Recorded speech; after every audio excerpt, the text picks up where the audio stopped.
season, it's been our goal to keep you informed on timely topics, and today will be our seventh virtual event that we've done this spring. All of those events are recorded and put on the Chamber website, so if you'd like to go back and watch them or share them, please visit quadcitieschamber.com where you will find them. As sessions in both Iowa and Illinois wrap up, we'll continue to keep you informed through our e-news that comes to your mailbox every week. We also hope that you'll reach out if you have questions to the Chamber Government Affairs team so we can continue to help you. As sessions again end, we'll provide you some updates on legislation that will be important to employers and what's gone on in Springfield and Des Moines throughout the spring. As always, I want to thank our Legislative Series annual sponsors, AM General LLC, Arconic, Exelon Generation, and Stanley Consultants. Thank you for supporting this important Chamber program. As always, please use that Q&A box at the bottom of the screen to submit your questions during the event today, and we'll try to get to as many of those as possible. Today's event is focused on the future of transportation in the Quad Cities, and we are pleased to have a panel full of experts on the topic. Joining us today are Denise Bulat, the Executive Director of the Bi-State Regional Commission, Doug House, who is a Deputy Secretary at the Illinois Department of Transportation, Ben Leischner, the Executive Director of Quad Cities International Airport, and Jeff Nelson, the General Manager of MetroLINK and the Board Chair of the American Public Transportation Association. Thank you all for taking some time to talk with the Chamber today.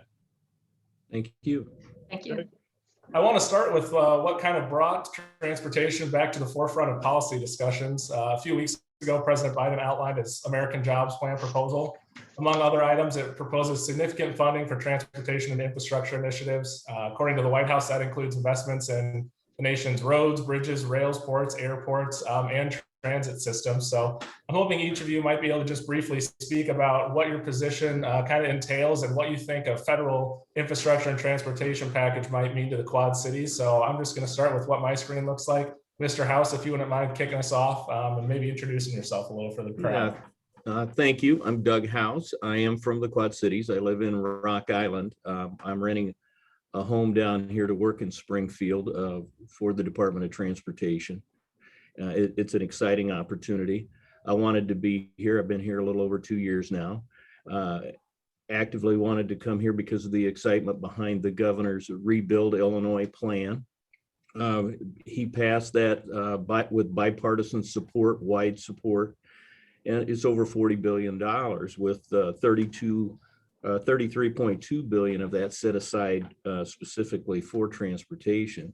And what that does is it changes. It throws a light switch for Illinois and for the local Quad Cities Chamber region, in that prior to the passing of Rebuild Illinois, we were in the position of losing the opportunities to match federal funding and dollars that were available or that were out there. We had a $30 billion backlog of work to be done. Agencies, even IDOT, were being hollowed out. They needed to be rebuilt. And the average motorist in the Quad Cities was paying nearly $600 a year for damage to their car. So there's a lot of work to be done. What this did for us, it positioned us to take advantage of the president's plan. Whatever it ultimately ends up being, if you look at the president's plan, and it's detailed, it's comprehensive, and there's a lot of thought that has gone into it. We look at it and here at the office kind of refer to it as the National Rebuild Illinois Plan.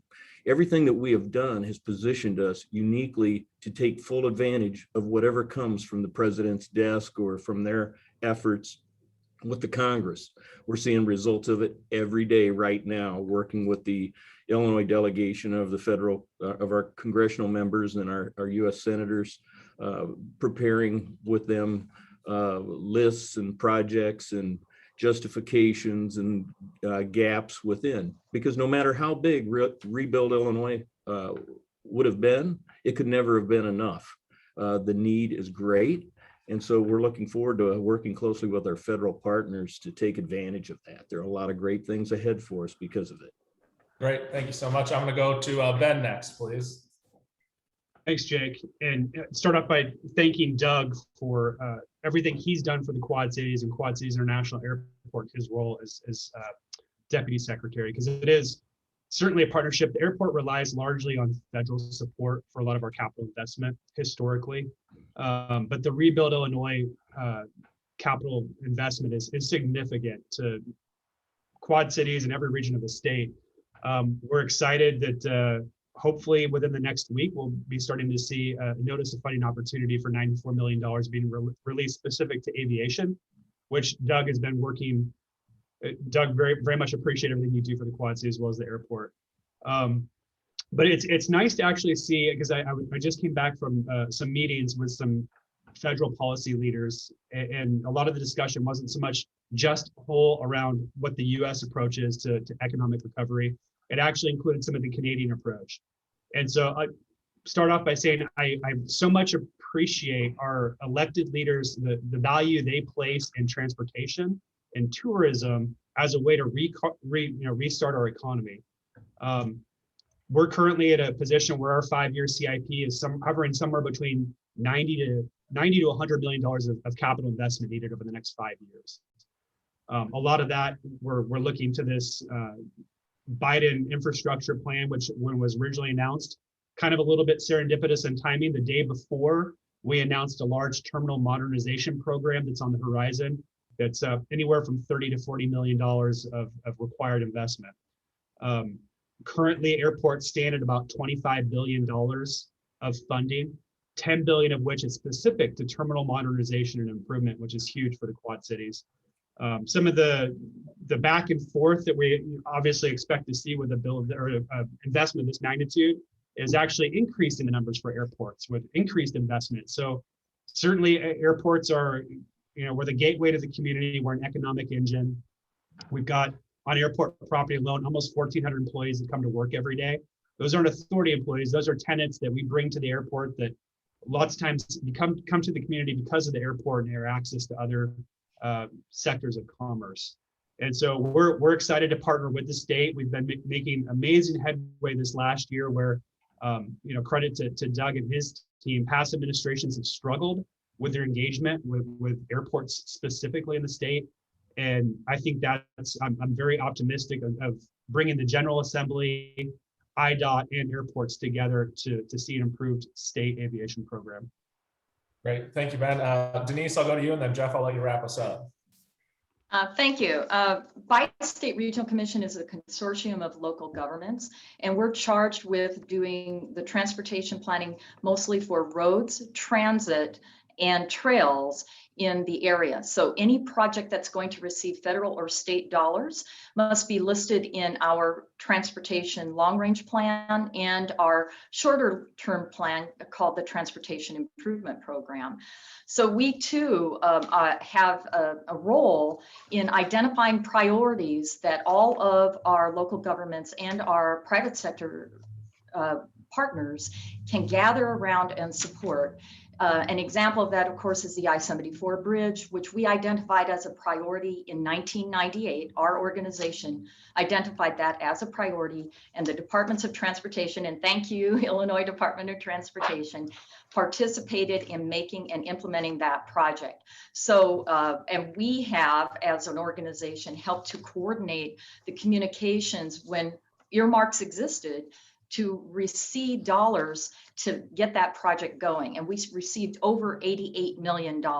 So that's an example of Bi-State's role. We just completed our long-range transportation plan, identified many projects which Doug House has recognized in their multi-year plan that are moving forward in a fairly quick basis, including Interstate 80 Bridge and other projects in the Quad City area. So we appreciate their support, and we work with the area to identify those priorities.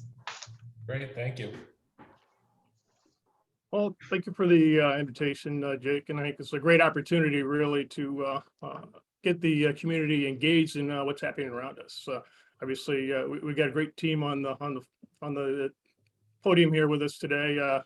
Years and years of experience, but I think one thing I could say, this is really a once in a generation investment that I think would finally enable us to begin to address some of our backlog of roads and transit, steady good repair. And really timing is perfect as we kind of reignite that economy. This gives us that opportunity to really grow.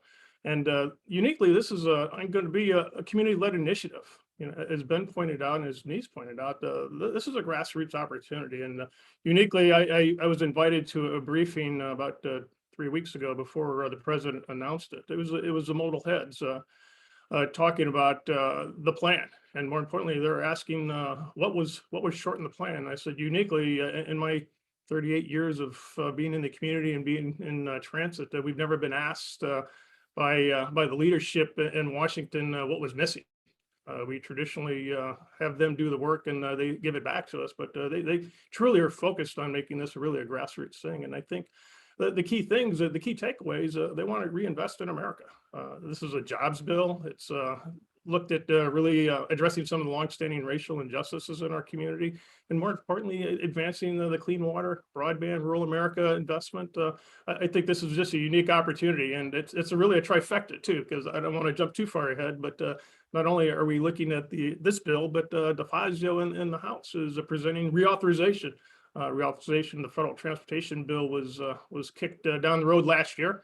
So we got a 1-year extension, but Congressman DeFazio has created a bill that's probably been in development for 3 years that's going to complement this bill. So as we look at that opportunity to reinvest in America, I think we're uniquely positioned. And I do want to compliment the state of Illinois and state of Iowa for the forethought of really increasing the revenues for that investment in highways. As Doug points out, that match is very critical. So the states are well positioned to leverage any new federal money that may come. And I think our challenge locally is how are we going to best invest that money to really push our economy along.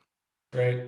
Thank you, Jeff. It certainly is an exciting time to be talking transportation. So we're, again, glad you all could join us today. Before I go on to, kind of new projects we haven't heard of yet, obviously, as we talk about the future, that includes projects that are ongoing and close to completion now. So Ben, I know the airport's recently launched kind of a new rebranding, and you have some exciting things happening over there. Could you just briefly talk about what's coming at the airport and what kind of benefit you think that'll provide to the region and the residents here?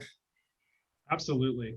So historically, a lot of our capital investment improvements, which there's quite a bit because we do have a large airfield facility, 10,000-foot commercial runway that can land literally any airplane in the world in any weather conditions.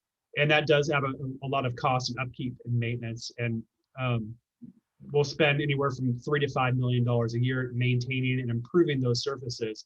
But lots of times that's kind of not visible to the public or people in the community, unless you're a contractor or a vendor that's providing services for that. Lots of times you won't even see that happening. So we're really excited when we can announce projects that really will impact customers or passengers coming through the facility.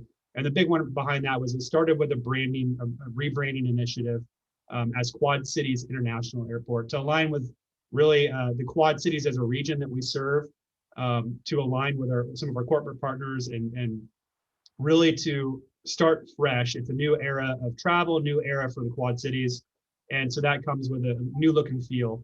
That is then rolled into terminal improvements and passenger amenities. So some of those on the horizon that are actually, if you look outside when you come to the airport, you'll see it today. We have parts of the parking lot are under construction, and that's for covered parking for our short-term parking lot. So when people fly out, they come back and it's a snowstorm coming back from sunny Florida, their car's not covered in 6 inches of snow. It's safe undercover. A side benefit of that project is actually those canopies are solar photovoltaic arrays that are generating renewable energy for the airport. We have a large footprint when it comes to energy consumption. So offsetting that is something that my board has taken as part of our charge on environmental stewardship. So that's an exciting project. It's a win-win all the way around, thanks to some of the very generous Illinois incentives that are in place. As we look forward to terminal improvements, which again, there's some small ones that are starting to occur today, but really we're 18 months from seeing that work really starting. We're at the early phases right now. It takes a lot of planning and programming, getting stakeholders lined up to do some of this work. But a lot of that's going to be based on future-proofing the terminal design for what travel experience is going to be for the next several generations. I think COVID was a great learning experience for people, transportation practitioners, and I think it's going to change, similar to 9/11 and how that changed the air travel industry. It's going to change our industry for the foreseeable future. So timing's actually great, where we can take some of those lessons learned over this last year, incorporate that into future design. And again, a lot of that's going to be centered on safety, security, efficiency of the facilities. We do have a large 12-gate terminal facility, which is plenty of capacity to grow into as we, as a community, go out and look for new city pairings and new airline partners to serve the community, both on the destination side, but also as the origin side. So as we build more businesses coming to the Quad Cities, a lot of that connectivity is going to change as it progresses.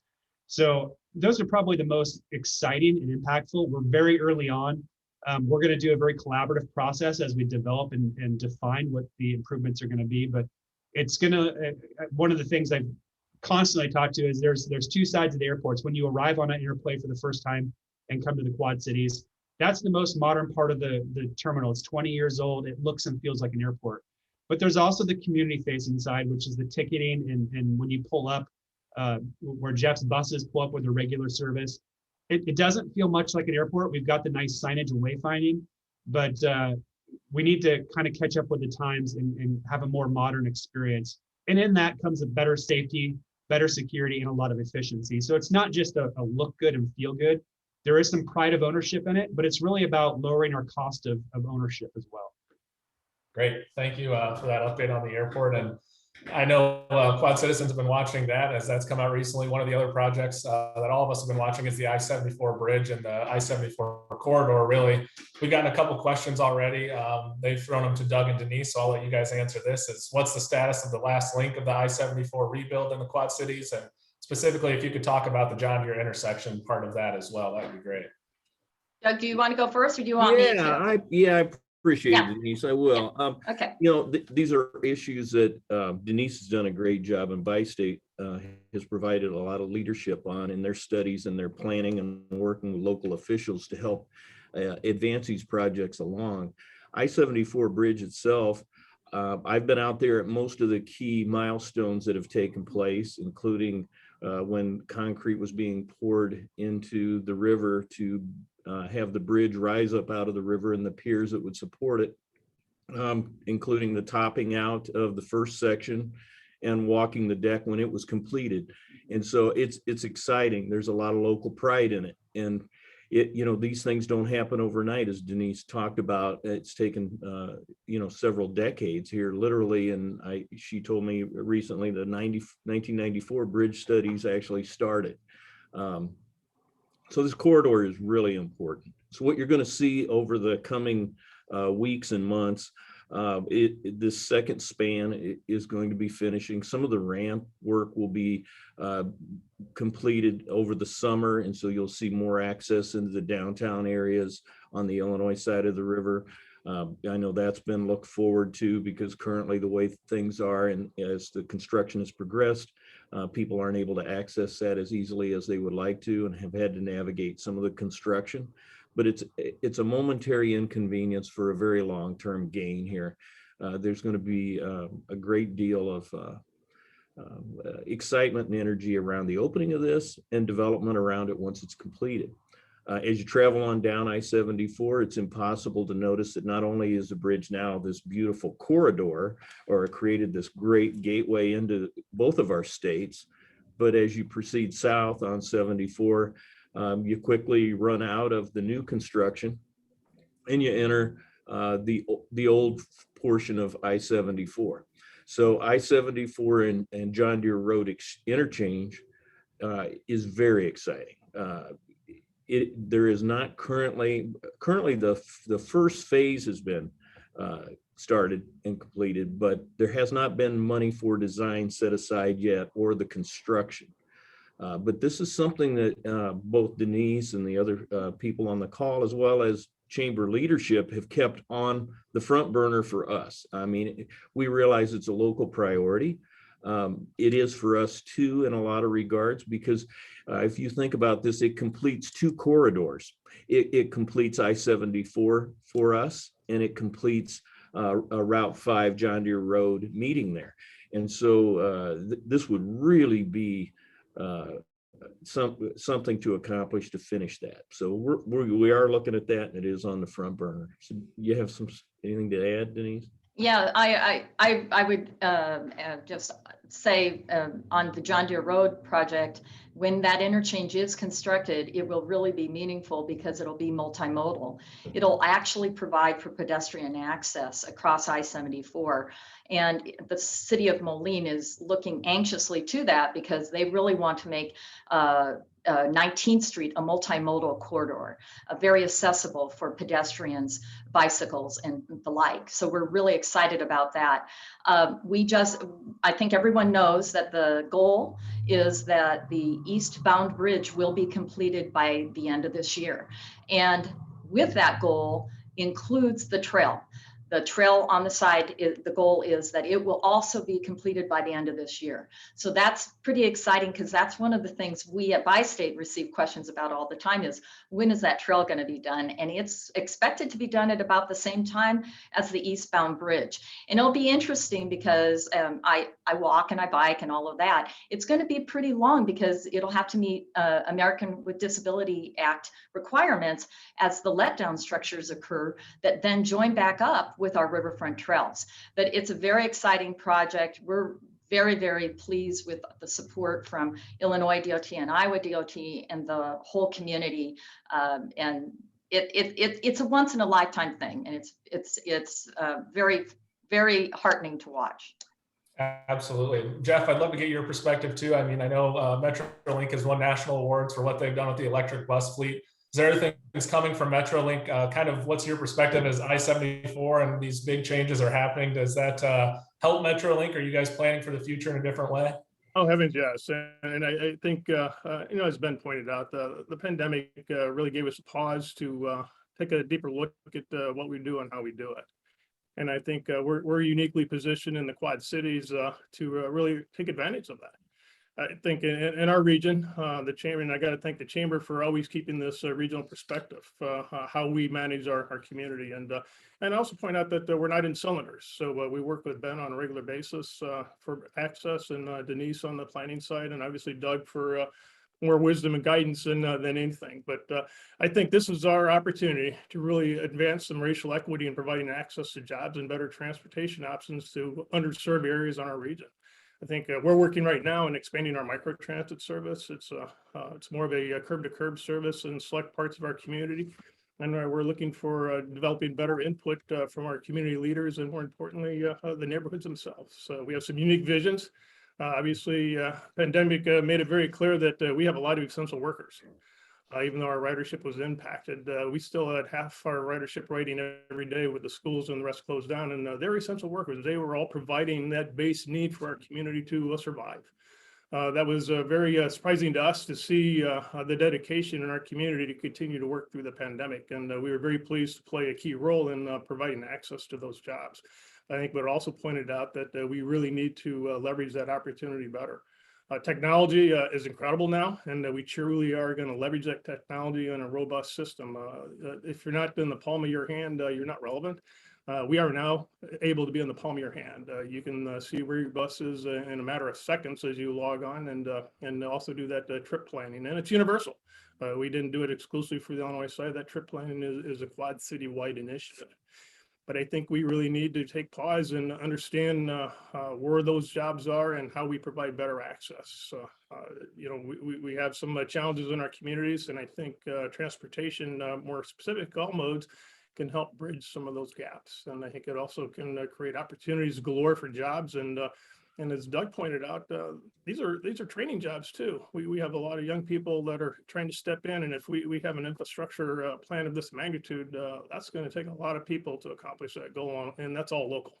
Those are all local people. So, we see these investments in our community have a multiple payback 4 to 6 times. So that's a huge economic plus up for our community. And I think it's really a great opportunity for us to really talk about that united community, because we are really one community. We are one footprint. And I think the roads and transit really tie that together nicely. But we're expanding our electric bus fleet. I want to thank Doug. State of Illinois was perfect timing for us to basically leverage a lot of federal money to expand that electric bus fleet. And we are actually looking to expand that whole electric footprint differently in our communities and expand those charging opportunities into our transit centers to allow those electric buses to run all day.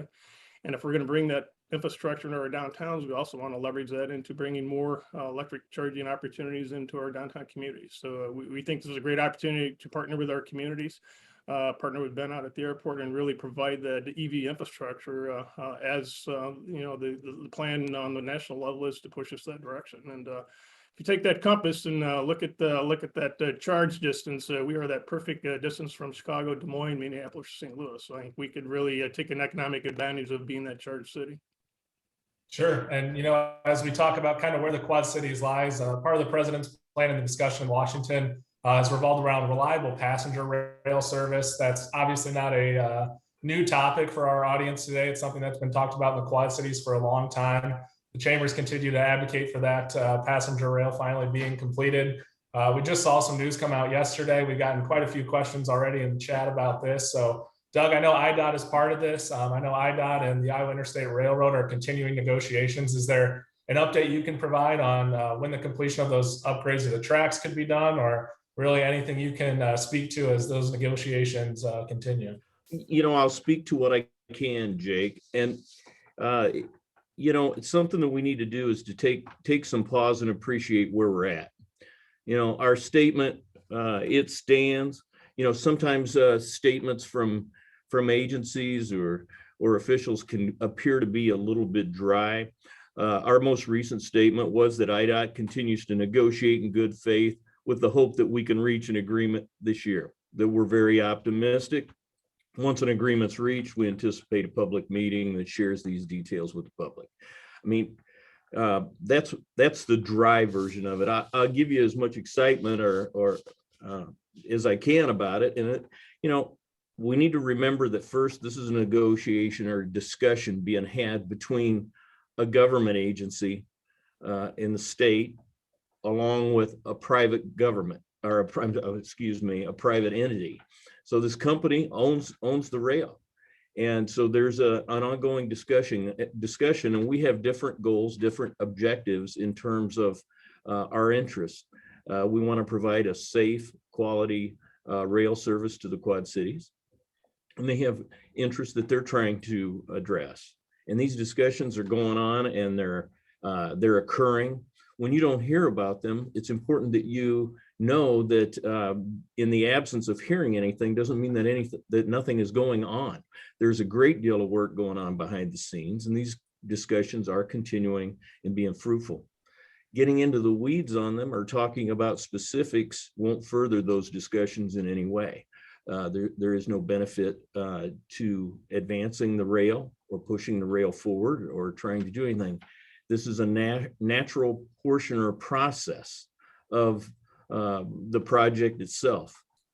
Once those agreements, much of the bridge conversations went on and design went on and things happened for many years. And then one day it popped up out of the river and construction started and signs came. But unlike the bridge, when things do further along, they can move more quickly. So as we get through this phase, more things will be happening. But on different pieces of it, environmental things are happening, studies have been taking place. There are a lot of considerations. This is very complicated and intricate project that many considerations have to be taken in. So in the absence of hearing progress, don't think that work isn't continuing on it. Jeff's been to my office.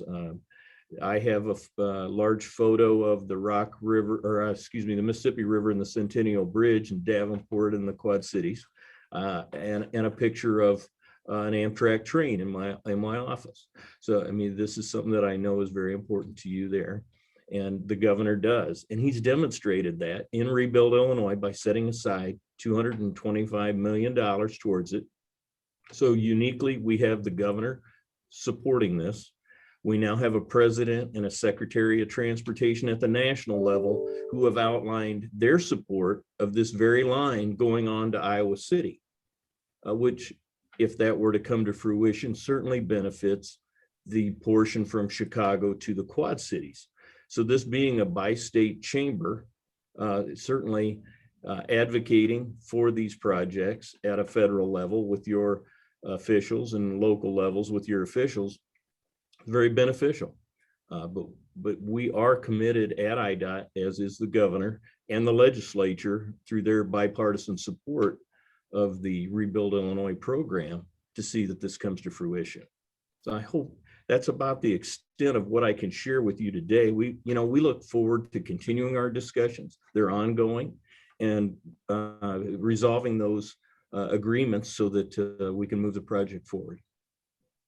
Great, thank you. Yeah, that's hopefully a wonderful update for everybody out there who's been asking questions about that. And as you mentioned, this, I'm not going to say the stars have aligned, but there is quite a boost for transportation and infrastructure right now. And our region has a unique transportation opportunity built into our landscape, with the Mississippi River being such an integral part of who we are. So I'll throw this out to who's ever bold enough to answer, I guess. We've got the Channel Cat water taxi, we've got the new Bison Bridge idea. How do we continue to utilize where the Quad Cities is to our advantage when we're advocating for new funding?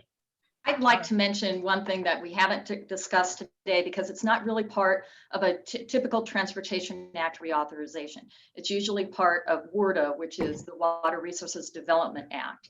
But we exist because the river is here. We used it for transportation to arrive here and to move goods on the river. So the maintenance and improvement of the lock and dam system is crucial to us as a nation, and certainly to the Midwest. We can move many more goods on the river than we can by train or truck. And to use the most efficient transportation movement means that we're also protecting our environment.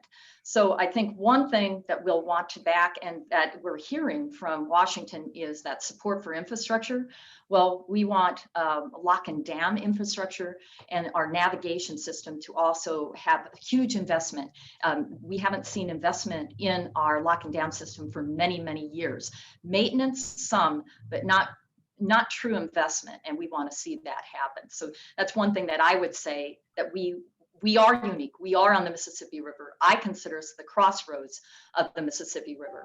So crossroads of the United States, frankly, with Interstate 80 and the Mississippi River, and the crossroads of two trail systems, the American Discovery Trail and the Mississippi River Trail.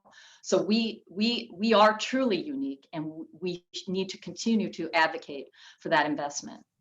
Sure. And just to add on that quickly, Doug, I don't want to steal this if you're about to say it, but I know IDOT had a marine transportation system plan that determined the state's ports create $36 billion in economic activity and support 160,000 jobs. So Denise, you're spot on there. We've been talking about ports and locks and dams as well. So that's a great point. Doug, I don't know if you have anything to add on kind of the waterway system there, but it's an extremely important topic for the chamber as well.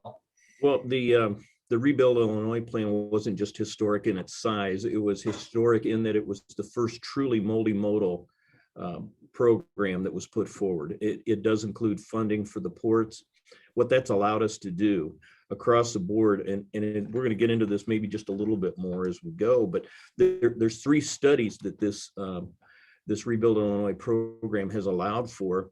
One of them is the ports, as you've mentioned. We're very excited about that and what's that's going to show, has shown us.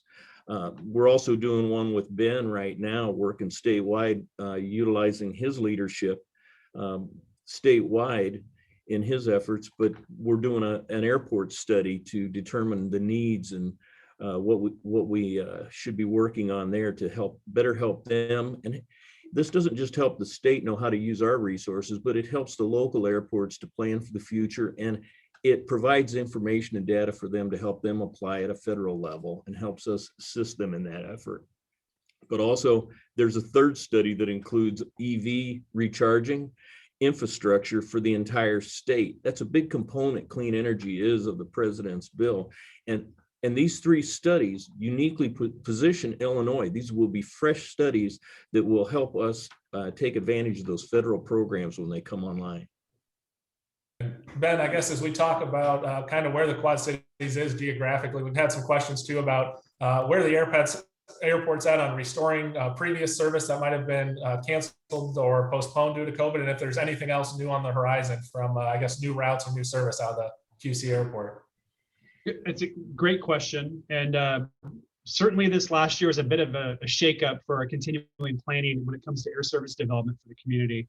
I'm happy to say that although we had 3 routes suspended during the pandemic, We now have a commitment from the airlines today. One is already restored with United to Denver, but also Delta just announced several weeks ago they will be bringing back 2 flights a day to Minneapolis-St. Paul effective June. And that's really important for westbound connections and Pacific Northwest connections with the business community.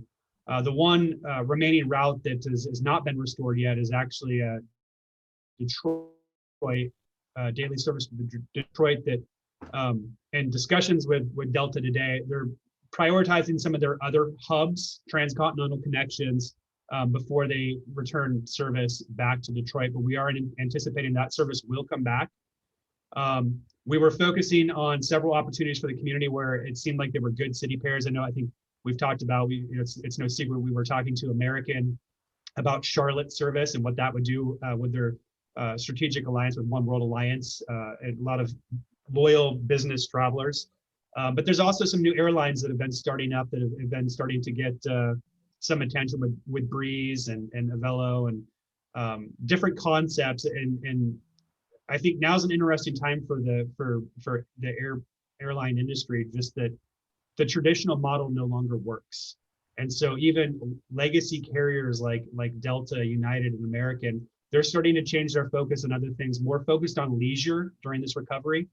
Because again, I will point out, I think Moody was one of the first ones to point out in some of their market meetings reports. They're not expecting our industry to see a recovery back to 2019 levels until third or fourth quarter of 2023.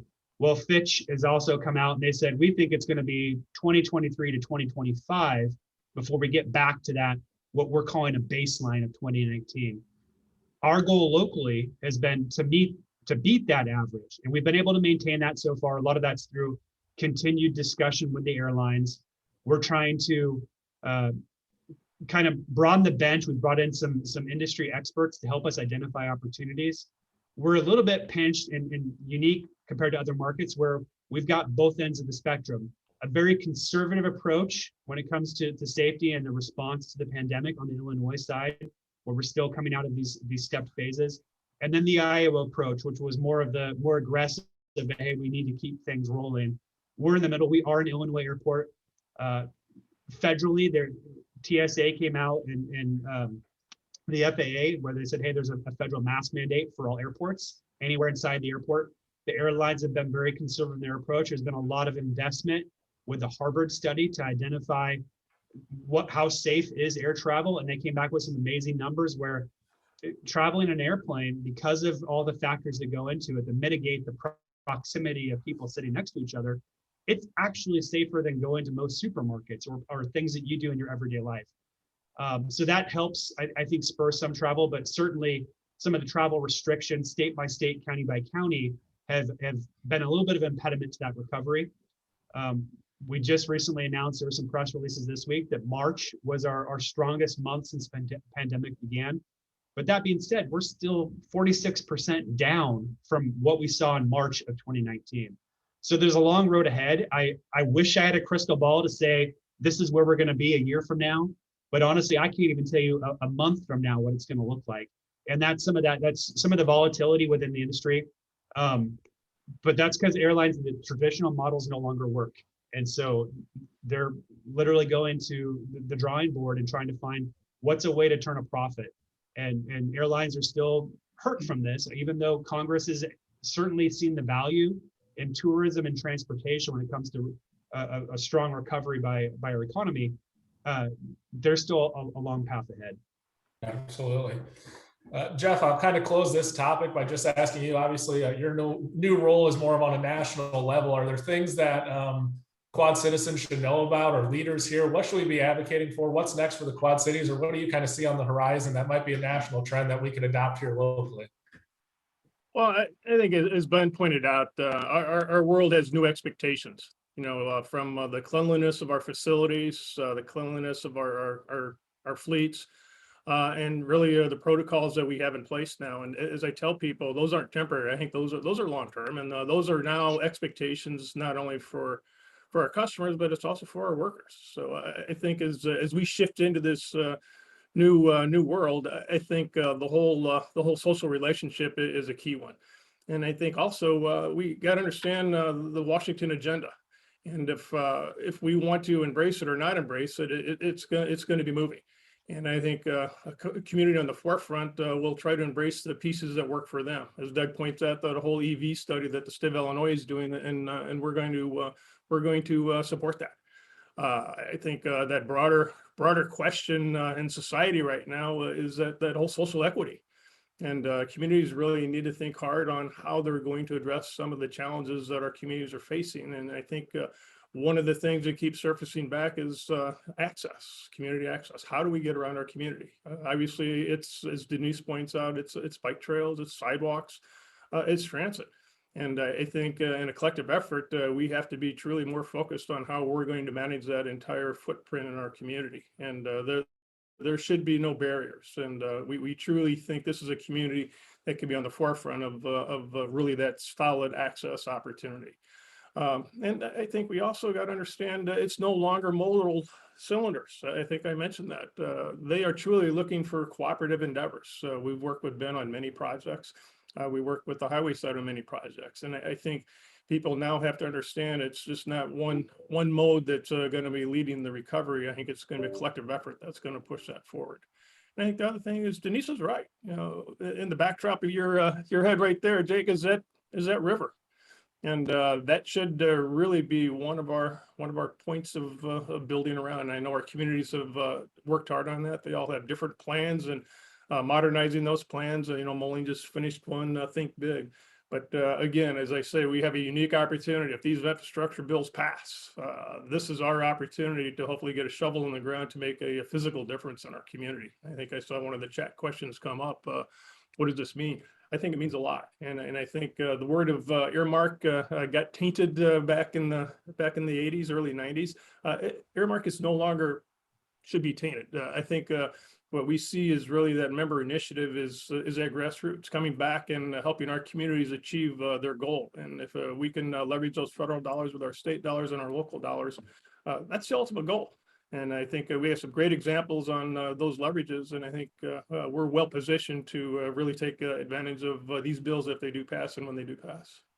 Absolutely. Thank you, Jeff, so much. And I'm just going to try to, I know we only have a few minutes, but we got a few more questions that we're hoping to get to. Denise, I might ask you this one. We have a couple questions about the Iowa side of the river specifically, and kind of conversations you've had either with the governor or elected officials on. Are there transportation kind of initiatives over there? It sounds like we've heard a lot about Illinois' progress, but anything you could talk to for Iowa's public transit, including trains and buses? One of the things that has been a priority, and it's a road project, is the Interstate 80 widening. That is in Bi-State's long range plan, Iowa DOT. We have quarterly conversations, both the city of Davenport and the city of Bettendorf, with Iowa DOT on the process of going through interchange improvements along Interstate 80 to prepare for widening. It also prepares for that Interstate 80 bridge. So there's significant concerns about the Interstate 80 corridor, and that's one of the top priorities. On transit, the systems continue to work together. Jeff mentioned that they're all working together on having that ability to see where your bus is in your hands, and they also have quarterly meetings. The transit managers have quarterly meetings to work together on transit. And one thing I'll point out, and this is an Illinois project, but it's a good example of what Jeff was just bringing up, is multimodal projects. The Illinois Quad Cities just participated in an Illinois 92 study that looked at through the whole Illinois Quad Cities on improving not only the roadway system and the flow through each community, but also access to transit, access to sidewalks, and access to trails. And that really provides the information that is needed to benefit for some of these dollars that we're speaking of. And there's projects like that going on throughout the Iowa Quad Cities too. I'm sure you all know the continuation of, and actually the continuation of access on the northern part of the Iowa Quad Cities, Forest Grove Road in Bettendorf will continue to TBK and will keep continuing, and how utilized Veterans Memorial Parkway and the Forest Grove corridor is. We're all using it as another, if you will, previously 53rd Street or Kimberly Road. And there's significant development going on there. And that's why we want to see that parity on both sides of the river. That's why we want to see John Deere Road interchange that Doug has brought up. Doug knows all about it because he was in Moline Public Works and helped prepare that project.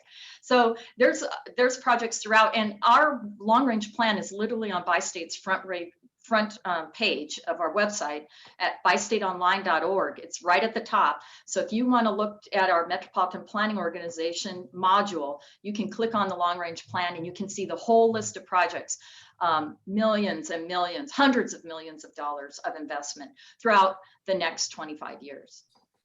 Well, I'd certainly love to spend another hour talking through all those projects, and I know there's plenty we could talk about, but I'll let you guys get back to work and advocating for the Quad Cities. So I want to say thanks again to Denise, Doug, Ben, and Jeff for taking time to discuss these topics this morning, and to everyone out there who attended the event. Later today, you'll get an email from the chamber asking you to take a quick 1 minute survey on our event today. That just helps us let us know how we're doing. You'll also be entered to win a $25 gift card. Finally, again, just a special thanks to our Legislative Series annual sponsors, AM General LLC, Arconic, Exelon Generation, and Stanley Consultants. Thank you to everyone who participated in our event series all spring long, and to all of you who've been tuning in. While this is the end of our events during the spring, we'll continue to provide you updates weekly as sessions roll on. And please, if you have other questions, we are always here to help, and I'm happy to reach out to all 4 of these great transportation stakeholders and hopefully get some more answers to some questions we didn't get to. So until then, thanks everyone for joining. Again, thanks to our panelists, and I hope everyone has a great weekend. Thanks, Jake. Thank you. Thank you.